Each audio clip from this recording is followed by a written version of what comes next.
आज की कहानी का नाम है वो घर जो मुझे याद रखता था। कहते हैं कि घर ईंट, सीमेंट और लकड़ी से बनते हैं, पर कुछ घर यादों से बने होते हैं। मैं इस बात पर कभी यकीन नहीं करता था, जब तक मैं उस घर में रहने नहीं गया। तो कहानी हमें ले चलती है एक जगह जिसका नाम है विस्पर लेन। विस्पर लेन के बिल्कुल आखिर में वो घर खड़ा था। ना कोई टूट फूट, न कोई गंदगी, किसी के रहने का कोई निशान तक नहीं। पर फिर भी ऐसा लगता था जैसे वो घर जाग रहा हो। वहां का मकान मालिक एक बूढ़ा आदमी था। उसके हाथ कांपते थे और उसकी नजरें वो कभी सीधे आपसे मिलती ही नहीं थी।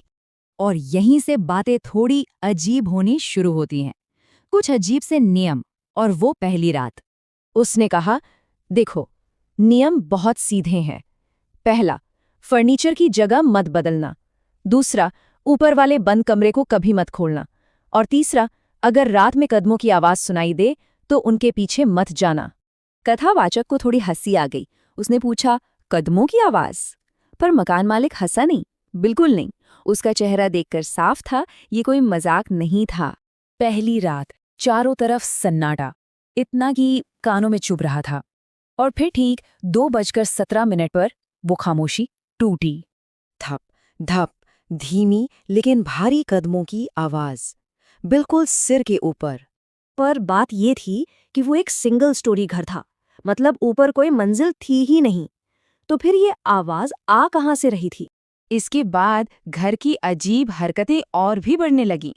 छोटी छोटी अजीब बातें, जैसे हॉल का आईना उसे मुस्कुराते हुए दिखाता जब वो मुस्कुरा भी नहीं रहा होता। उसके फोन में सोते हुए की तस्वीरें मिलने लगीं जो उसने कभी खींची ही नहीं थीं। और दरवाजे वो अपने आप धीरे से बंद हो जाते, जैसे कोई बहुत तहजीब से कर रहा हो। पर सबसे अजीब बात पता है क्या थी? उसे डर नहीं लग रहा था, बल्कि सब कुछ जाना पहचाना सा लग रहा था, अपना सा। और फिर 7वीं रात एक ऐसी चीज सामने आई जिसने सब कुछ बदल दिया। डाइनिंग टेबल पर एक पुरानी पीली पड़ चुकी तस्वीर रखी थी, जो वहां पहले नहीं थी। तस्वीर में एक परिवार उसी घर के सामने खड़ा था और उनके बीच में वो खुद था, करीब 10 साल छोटा। पर उसे तो कुछ याद ही नहीं था। ये कैसे हो सकता है? जब उसने मकान मालिक से पूछा तो उसका जवाब सुनकर सब कुछ समझ आने लगा। उसने कहा, वो घर लोगों को जाने नहीं देता, वो उन्हें भुला देता है। अब उसे सच जानना था। उसने फैसला किया वो उस बंद कमरे को खोलेगा। उसने दरवाजा खोला। अंदर कोई भूत नहीं था, कोई लाश नहीं, कोई खून नहीं। कमरे की दीवारों पर उसकी अपनी जिंदगी चिपकी हुई थी, उसके सारे डर, उसकी सारी गलतियां।